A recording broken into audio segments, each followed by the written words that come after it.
Hi guys, അപ്പൊ ഞാൻ ഇന്ന് വന്നിരിക്കുന്നത് എനിക്ക് വന്നൊരു കമന്റിനെ ബേസ് ചെയ്തിട്ടാണ്. ഈ പടം അത്ര അടിപൊളിയൊന്നും അല്ല, അതൊന്നും പറയാനില്ല.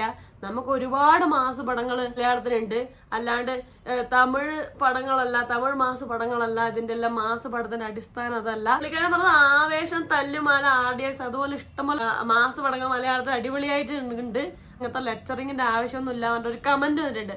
അപ്പൊ അതിന് റിപ്ലൈ ചെയ്യാൻ വേണ്ടും. കൂടാതെ നമ്മൾ അശ്വന്ത് കോക്കിന്റെ ടർബോ റിവ്യൂ സ്ട്രൈക്ക് അടിച്ചു പോയിട്ടുണ്ട്. എന്നിട്ട് പുള്ളിക്കാരൻ വീണ്ടും റീപോസ്റ്റ് ചെയ്തിട്ടുണ്ട്.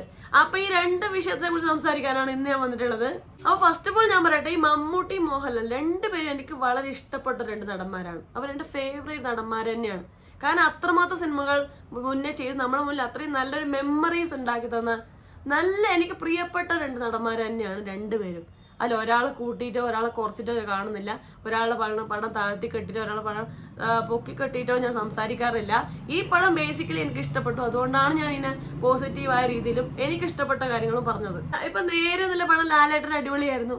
അപ്പൊ ഞാൻ അതിനെ കുറിച്ചുള്ള അഭിപ്രായങ്ങൾ പറയും. ലാലേട്ടൻ നല്ലതായ പോർഷൻസ് പറയുകയൊക്കെ ചെയ്തിട്ടുണ്ടായിരുന്നു. ലാലേട്ടന്റെ പടം മോശമായിട്ട് ഇപ്പൊ മലൈക്കോട്ടെ വല്ലപ്പോ എനിക്ക് ഫേവറേറ്റ് ആയതോ അല്ലെങ്കിൽ എനിക്ക് ഇഷ്ടപ്പെട്ട ഒരു പടമല്ല, ഞാൻ അതിനെ കുറിച്ച് മോശം പറഞ്ഞിട്ടുണ്ട്. ഇപ്പൊ മമ്മൂക്കാട് തന്നെ നല്ല പടങ്ങളാണ് നല്ലത് പറയും. ഇപ്പൊ കുറെ കാലങ്ങളായി മമ്മൂക്ക നല്ല പടങ്ങൾ മാത്രമാണ് ചെയ്തുകൊണ്ടിരിക്കുന്നത്. ഇപ്പൊ മുന്നേ ഇറങ്ങിയ ഭ്രമയുഗെല്ലാം അടിപൊളി പടമാണ്. അതിന് മുന്നേ ഉള്ള കാതലും കണ്ണൂർ സ്ക്വാഡെല്ലാം നല്ല പടങ്ങൾ ചെയ്തുകൊണ്ടിരിക്കുന്നുണ്ട്. കാരണം നല്ല സ്ക്രിപ്റ്റ് നോക്കി ചെയ്യുന്നതുകൊണ്ട് തന്നെയാണ് ആയിരിക്കും തീർച്ചയായിട്ടും മമ്മൂക്കായി അതിനെടുക്കുന്ന ഒരു എഫേർട്ടും അഭിനയം കൊണ്ടും എല്ലാം കൊണ്ടും മികച്ചതായി നിൽക്കുന്നുണ്ട് മമ്മൂക്കാടെ കുറച്ച് റീസെന്റ് ആയ പടങ്ങൾ. സത്യമാണ്. ലാലേട്ടൻ എടുക്കുന്ന സ്ക്രിപ്റ്റ് സെലക്ഷൻ തന്നെയാണ് പ്രധാനമായിട്ടും ലാലേട്ടൻ പിന്നോട്ട് വലിയാനുള്ള പ്രധാന കാരണം. ബറോസ് നില പടം വരുന്നുണ്ട്, ലാലേട്ടന്റെ സംവിധാനത്തിലും അഭിനയത്തിലായിട്ട് വരുന്നുണ്ട്. അപ്പൊ പടം നല്ലതാണോ നല്ലത് പറയും. ഞാനൊരു ലാലേട്ടൻ ഫാനോ അല്ലെങ്കിൽ മമ്മൂക്ക ഫാനോ ആയിട്ടല്ല അഭിപ്രായം പറയാം, പടത്തിന്റെ ബേസ് ചെയ്തിട്ടാണ്. പടം എനിക്ക് ഇഷ്ടപ്പെട്ടോ, പക്ഷെ ബേസിക്കലി പറഞ്ഞാൽ എനിക്ക് രണ്ട് നടന്മാരോടും ഹ്യൂജ് റെസ്പെക്ട് ഉണ്ട്. അവർ അത്രയും നല്ലൊരു അഭിനയ പ്രതിഭകൾ തന്നെയാണ് രണ്ടുപേരും. അവരത്രയും അതാ നമ്മൾ ചെറുപ്പത്തിൽ കണ്ടു വളർന്ന സിനിമകളാണ് നമ്മൾ അവരെ ഓർക്കാനുള്ള പ്രധാന കാരണം. ഇത് പറയാൻ കാരണം എന്താ വെച്ചാല്, കുറച്ചുപേര് കമന്റ് ഇട്ട് കണ്ടു ഞാനൊരു മമ്മൂക്ക ഫാനാണ് അതുകൊണ്ടാണ് ഇങ്ങനെ റിവ്യൂ ഇട്ടതെന്നൊക്കെ. അപ്പൊ അതിനെ കുറിച്ചുള്ള ഒരു ഉത്തരം കൂടിയാണിത്. പിന്നെ ഇദ്ദേഹം പറഞ്ഞ ഈ ഒരു അഭിപ്രായം, അതായത് പറഞ്ഞിരിക്കുന്നത് നമുക്ക് ഇഷ്ടംപോലെ മലയാളം സിനിമകൾ, നമുക്ക് ഇഷ്ടംപോലെ മാസ് മൂവീസ് കണ്ട ഒരാളാണ് ഞാൻ. അതാണ് ഞാൻ ആദ്യം പറഞ്ഞത്. അതിന്റെ റിപ്ലൈയിലോട്ടാണ് ഞാൻ വരുന്നത്. അപ്പൊ അവര് പറഞ്ഞെന്താ വെച്ചാൽ ആവേശം, തല്ലുമാല, RDX അങ്ങനെ ഇഷ്ടംപോലെ മാസ് പടങ്ങൾ ഇറങ്ങിയിട്ടുണ്ട്. മലയാള സിനിമക്ക് പുതിയതായ ഒരു കാര്യമൊന്നുമല്ല ഈ മാസ് പടം. Totally agree. കാരണം മാസ് പടം എന്നുള്ള വളരെ ഇപ്പൊ അല്ല, അതിന് മുന്നേ ഉണ്ട്. അതായത് വളരെ മുന്നേ ഉള്ള, അതായത് രാവണപ്രഭു, വല്യേട്ടൻ എന്നുള്ള പടം എടുത്താൽ നമുക്കറിയാം അതെല്ലാം ഒരു കൈൻഡ് ഓഫ് മാസ് മൂവിയാണ്. ഒരു മാസ് നായകൻ തന്നെയാണ് അത് സൃഷ്ടിച്ചിരിക്കുന്നത്. അപ്പൊ അതൊക്കെ ആ ഒരു കാലഘട്ടത്തിലുണ്ട്. ഇപ്പൊ ഈ പറഞ്ഞ പോലത്തെ ഈ ആവേശം ആയാലും RDX ആയാലും തല്ലുമാല എല്ലാം ഒരു സ്റ്റണ്ട് പടങ്ങളാണ്. ഓവർ മാസ് ഹീറോനെ കാണിക്കുന്ന സിനിമകൾ പൊതുവെ മലയാളത്തിൽ കുറവാണ്. ഇപ്പൊ കാലഘട്ടത്തിൽ ഒട്ടുമില്ല. കാരണം ഭയങ്കര റിയലിസ്റ്റിക് ആയ സിനിമകളാണ് ഇപ്പൊ മലയാളത്തിൽ വന്നുകൊണ്ടിരിക്കുന്നത്. ഒരു കാലത്ത് ഇപ്പൊ ഞാൻ ഈ പറഞ്ഞ രാവണപ്രഭു, ആറാം തമ്പുരാൻ, അതുപോലെ തന്നെ വല്യേട്ടൻ, ആ ഒരു കാലഘട്ടത്തിൽ നമ്മൾ കണ്ടിട്ട് വളരെ മാസായ ഒരു ഹീറോനെ വെച്ചാൽ ആ ഹീറോന് എല്ലാ കഴിവുമുണ്ട്, ബുദ്ധിപരമായ കഴിവുണ്ട്, അടിയിടി എല്ലാം കഴിവുണ്ട്. അല്ല, എങ്ങനെ സർവം തികഞ്ഞ ഒരു നായകൻ, ഒരു ഹീറോ. ആ ഒരു പരിവേഷം കൊടുത്ത സിനിമകൾ നമ്മൾ മുന്നേ കണ്ടിട്ടുണ്ട്. പക്ഷെ നമ്മളിപ്പോ കുറച്ച് കാലമായിട്ട് വളരെ റിയലിസ്റ്റിക് ആയ സിനിമകളെ ഉണ്ടാവാറുള്ളൂ. ഒരു മാസം ചെയ്യുന്ന അല്ലെങ്കിൽ അടിയിടി ചെയ്യുന്ന ഒരു നായകനാണ് തീർച്ചയായും അതിനുള്ള ബാക്ക്ഗ്രൗണ്ട് ആർക്കുണ്ട്. ഇപ്പൊ RDX എടുത്തു നോക്കിയോ, 3 നായകന്മാരാണ്. അല്ലാണ്ട് ഒരു നായകന് മാത്രം സ്പെഷ്യൽ കഴിവുകൾ എല്ലാം ചെയ്യാം അങ്ങനെയില്ല. നീരജിനായാലും ഷെയ്നിലായാലും പെപ്പയ്ക്കായാലും 3 പേർക്കും എല്ലാ കഴിവുകളും ഉള്ള നായകന്മാരാണ്. കാരണം അവരത് പഠിക്കുന്നുണ്ട്, അത് അഭ്യസിക്കുന്നുണ്ട്, ആ ഒരു കഴിവ് ആർജിച്ചെടുക്കുന്നുണ്ട്. അതുപോലെ തന്നെ ഇത് പഠിപ്പിക്കുന്ന ഗുരുവായ ബാബു ആന്റണിക്കും കഴിവുണ്ട്. അങ്ങനെ ഒരു മാസ് ഹീറോ, അതായത് ഇപ്പം മറ്റ് ഭാഷകളിൽ കാണുന്ന സിനിമകൾക്ക് നമുക്ക് കാണാം ഒരാള് മാസാണ്, ഒരു ഹീറോ ആണ്. കാരണം അയാൾക്ക് ചെയ്യാൻ പറ്റുന്ന കാര്യം വേറൊരാൾക്കും ചെയ്യാൻ പറ്റില്ല. എന്നുവെച്ചാൽ അതായത് ഈ ഹീറോയുടെ താഴെ നിൽക്കുന്ന കുറെ ആൾക്കാരുണ്ടാവും, അതിന്റെ കീഴിൽ പ്രവർത്തിക്കുന്ന കുറെ ഗുണ്ടകളുണ്ട്. എല്ലാവർക്കും അടിക്കാനെല്ലാം പറ്റും. പക്ഷെ ഈ മാസ് ഹീറോ, ഈ മനുഷ്യന് പറ്റാത്തതായിട്ട് ഒരു കാര്യമില്ല. അങ്ങനെ ഒരു രീതിയിലൊരു ഒരു ഹീറോ, മാസ് ഹീറോനെ ക്രിയേറ്റ് ചെയ്ത് മറ്റ് ഭാഷകൾ നോക്കിയാൽ നിങ്ങൾക്ക് മനസ്സിലാവും. അതിപ്പോ തമിഴായാലും തെലുങ്കിലായാലും നിങ്ങൾക്ക് നോക്കിയാൽ മനസ്സിലാവും. അത്രയും ഒരു ഹീറോ പരിവേഷം കൊടുക്കുന്ന സംഭവം നമ്മൾ ഈ കാലഘട്ടത്തിൽ വളരെ കുറവാണ്. എനിക്ക് തോന്നുന്നു, ഞാൻ പറഞ്ഞു മുൻ കാലഘട്ടത്തിൽ എടുത്താൽ ഈ വല്യേട്ടനിലും രാവണപ്രഭു, ആറാം തമ്പുരാൻ, അതിലാണ് കുറച്ചും കൂടെ എനിക്ക് തോന്നുന്നു ഇത്രയും മാസ് ഹീറോനെ സൃഷ്ടിക്കുന്ന ഒരു കാലം. ഇപ്പൊ അങ്ങനെ ഇല്ല. ഇപ്പൊ RDX എടുത്താലും ഇപ്പൊ തല്ലുമാല ആയാലും തല്ലുമാലയിൽ എല്ലാരും അടിക്കും, കണ്ടവർ കേട്ടവരടിക്കും. അങ്ങനെയാണ് തല്ലുമാല പടം. അതുപോലെ തന്നെ ആവേശത്തിലെടുത്താലും വല്ലാതെ എക്സ്ട്രാ മാസ് പരിവേഷം കൊടുക്കുന്ന അത്രയൊരു ഓവർ പരിവേഷം കൊടുക്കുന്ന സിനിമകൾ മലയാളത്തിൽ കുറവാണ്. കാരണം മലയാളത്തിൽ റിയലിസ്റ്റിക് ആയ ഒരു സിനിമ എടുക്കുന്ന ഒരു ഇൻഡസ്ട്രിയാണ് മലയാളം ഇൻഡസ്ട്രി.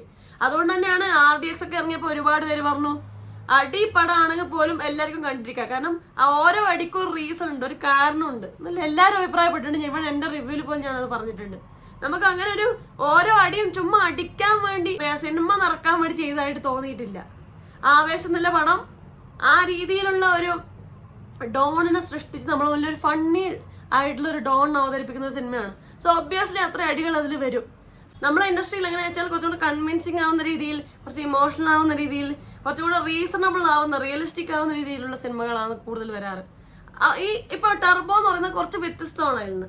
ഭയങ്കര റിയലിസ്റ്റിക് ആയ ഒരു പടമല്ല ടർബോ. ടർബോ എന്ന് പറയുന്നത് ഭയങ്കര ശക്തമായ ഒരു മാസ് ഹീറോനെയാണ് തിരക്കഥാകത്ത് സൃഷ്ടിച്ചിട്ടുള്ളത്.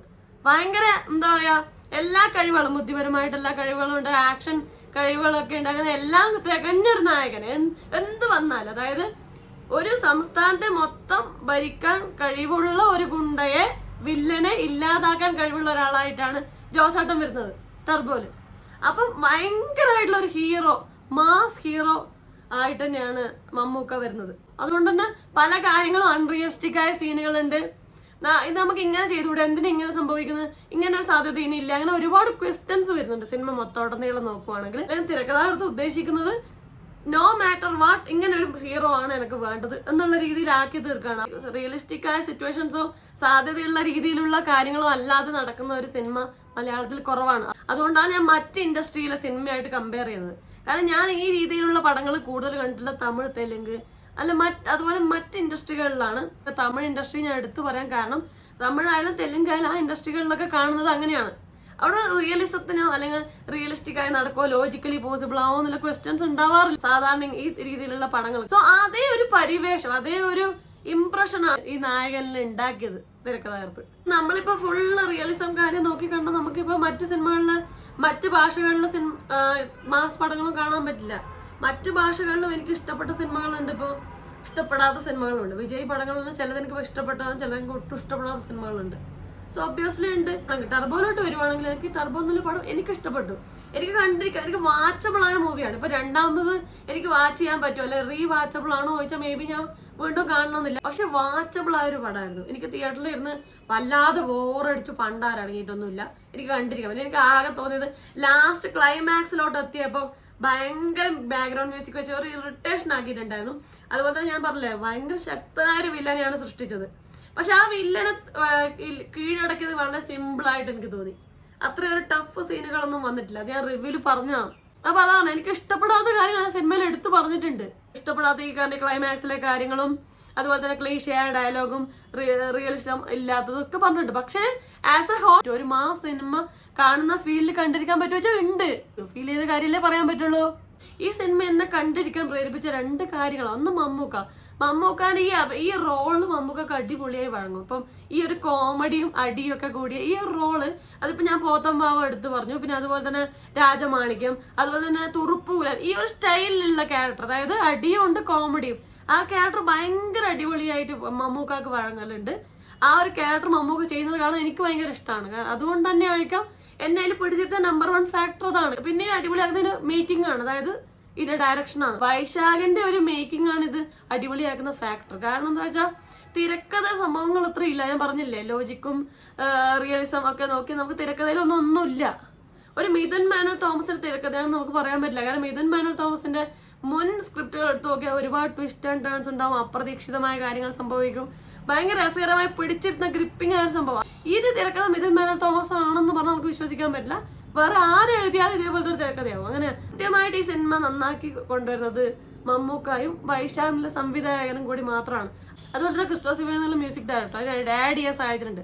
മറ്റ് ഇൻഡസ്ട്രിയിൽ നമ്മൾ കാണുന്ന ഒരു മാസ് പടത്തിന്റെ ഫീൽ നമുക്ക് പോയി കാണാം. എക്സാക്ട്ലി പറഞ്ഞ കാരണം എനിക്ക് അവിടെയാണ് കൂടുതലായിട്ട് ഈ രീതിയിലുള്ള പടങ്ങൾ കാണാൻ പറ്റിയിട്ടുള്ളത്. അതുപോലെ തന്നെ രണ്ടാമത്തെ കാര്യം, കോക്കിന്റെ റിവ്യൂ, അശ്വന്ത് കോക്കിന്റെ റിവ്യൂ സ്ട്രൈക്ക് അടിച്ച് റിമൂവ് ആയി പോയിട്ടുണ്ട്. എന്നുള്ള കാര്യം നിങ്ങൾ അറിഞ്ഞാണ്, റീപോസ്റ്റ് ചെയ്തിട്ടുണ്ട്. നമ്മുടെ കമ്പനി സ്ട്രൈക്ക് അടിച്ചതാണ് കാണുന്നത്. അപ്പം ഇതിനെ പറ്റി പറയാനാണ്. ആക്ച്വലി റിമൂവ് ചെയ്താൽ ഞാൻ ഒട്ടും യോജിക്കുന്നില്ല. കാരണം ഒരു റിവ്യൂ എന്ന് പറഞ്ഞ ഒരാളുടെ അഭിപ്രായമാണ്. ആ അഭിപ്രായത്തെ തടസ്സം വെക്കേണ്ട കാര്യമില്ല. ഇപ്പൊ നോക്കൂ, കാതൽ എന്നുള്ള സിനിമക്ക് മോശം റിവ്യൂ പറഞ്ഞ ആളാണ് കോക്ക്. പക്ഷെ എന്ന് വെച്ചാൽ പടം അടിപൊളിയായി ഓടിയില്ല. എത്ര പേര് ആക്സെപ്റ്റ് ചെയ്തു മാത്രമല്ല, മമ്മൂക്ക ഒരു വ്യത്യസ്തമായ ഒരു ആംഗിളിൽ അഭിനയിക്കാമെന്നും വളരെ ഡിഫറെന്റ് ആയ സിനിമകൾ അഭിനയിക്കുന്ന നടനാണെന്ന് അങ്ങനെ എല്ലാ രീതിയിലും ആക്സെപ്റ്റ് ചെയ്യിപ്പിക്കാൻ കാരണമായ ഒരു പടമാണ് കാതൽ. അപ്പൊ അതിന്റെ റിവ്യൂ കോക്ക് ചെയ്തുകൊണ്ട് നശിച്ചിട്ടൊന്നുമില്ലല്ലോ പടം. സോ ഈ റിവ്യൂ വീഡിയോസ് റിമൂവ് ചെയ്യുന്നത് വളരെ മോശമായിട്ട് തോന്നി. അതിന്റെ പിന്നിൽ പ്രവർത്തിച്ച ആരാണെങ്കിലും, അതിന്റെ പിന്നിൽ പ്രവർത്തിച്ച ടീം അംഗങ്ങളാണെങ്കിലും ആരാണെങ്കിലും അത് വളരെ മോശമാണ്. കാരണം നമ്മളെ അഭിപ്രായം പറയേണ്ട സ്വാതന്ത്ര്യമാണ് നഷ്ടപ്പെടുന്നത്. സിനിമയുടെ പിന്നിൽ പ്രവർത്തിച്ചവരെ പേടിച്ച് അഭിപ്രായം പറയാതിരിക്കേണ്ട ആവശ്യമില്ലല്ലോ. നമുക്ക് ഒരാളും പറഞ്ഞ അവരുടെ അഭിപ്രായം, കോക്ക് പറഞ്ഞ കോക്കിന്റെ അഭിപ്രായമാണ്. മമ്മൂക്ക എന്ന് പറഞ്ഞത് എല്ലാ പ്രസ് മീറ്റിലും ഇന്റർവ്യൂലൊക്കെ പറയുന്നതാണ്. റിവ്യൂസിന് ഞാൻ എതിരല്ല. അവരുടെ അഭിപ്രായ സ്വാതന്ത്ര്യം അല്ലേന്ന് അഭിപ്രായപ്പെടുന്ന മമ്മൂക്കാന്റെ പ്രൊഡക്ഷൻ കമ്പനി ഇത് ചെയ്ത് വളരെ മോശമായിട്ട് തോന്നി. അപ്പൊ ഇതൊക്കെയാണ് ടർബോ എന്നുള്ള പടം. ഒരു പക്ക ഒരു മാസ് പടമാണ്. മാസ് പടം എക്സ്പെക്ട് ചെയ്ത് പോകുന്നവർക്ക് ഇത് തിയേറ്ററിൽ നിന്ന് കാണേണ്ട പടമാണ്. കാരണം ആ രീതിയിലുള്ള മ്യൂസിക്കും കാര്യങ്ങളും സ്റ്റണ്ടും വെച്ച് തിയേറ്ററിക്ക് എക്സ്പീരിയൻസ് ഉള്ള പടമാണ്. ഇത് തന്നെയാണ് ഞാൻ റിവ്യൂലും പറഞ്ഞത്, ഇത് തന്നെയാണ് ഞാൻ വീണ്ടും പറയുന്നത്. എനിക്ക് ഇഷ്ടപ്പെട്ട ഒരു പടമാണ്. നിങ്ങൾക്ക് ഇഷ്ടപ്പെട്ട് കാണും, ഇഷ്ടപ്പെടാതെ കാണും. എന്തായാലും നിങ്ങളുടെ വിലയേറിയ അഭിപ്രായം താഴെ കമന്റ് ചെയ്യുക. അപ്പൊ അത്രയല്ലോ. വീഡിയോ ഇഷ്ടപ്പെടാൻ ലൈക്ക് ചെയ്യുക, സബ്സ്ക്രൈബ് ചെയ്യുക, ഷെയർ ചെയ്യുക, കമന്റ് ചെയ്യുക. അപ്പൊ ഇതിനൊക്കെ കുറിച്ചുള്ള നിങ്ങളുടെ അഭിപ്രായം അറിയാൻ എനിക്ക് ആഗ്രഹമുണ്ട്. നിങ്ങൾക്ക് ഈ സിനിമയെ കുറിച്ചുള്ള അഭിപ്രായം എന്താണ്? നെഗറ്റീവ് റിവ്യൂസ് വരുന്നുണ്ടോ പടത്തിന്? ശരിക്കും റീസണബിൾ ആണോ? ശരിക്കും കറക്റ്റ് ആയിട്ട് തന്നെയാണോ ഇതിനുള്ള നെഗറ്റീവ് റിവ്യൂസ് വരുന്നത്? നിങ്ങൾക്ക് ഈ സിനിമയെ കുറിച്ചുള്ള അഭിപ്രായം താഴെ കമന്റ് ചെയ്യുക. അതുപോലെ തന്നെ കോക്കിന്റെ വീഡിയോ സ്ട്രൈക്ക് ചെയ്യുന്നതിനെ പറ്റിയുള്ള നിങ്ങളുടെ അഭിപ്രായം താഴെ കമന്റ് ചെയ്യണം. അപ്പൊ അത്രയും വീഡിയോ ഇഷ്ടപ്പെടാൻ ലൈക്ക് ചെയ്യുക, സബ്സ്ക്രൈബ് ചെയ്യുക, ഷെയർ ചെയ്യുക, കമന്റ് ചെയ്യുക. അപ്പൊ പറഞ്ഞ പോലെ ഹാപ്പി ആയിട്ടിരിക്കുക. മറ്റൊരു റിവ്യോ, റിയാക്ഷനോ, സോഷ്യൽ ഇഷ്യൂ നെക്സ്റ്റ് ടൈം കാണാം. അതുവരെ ബൈ ബൈ.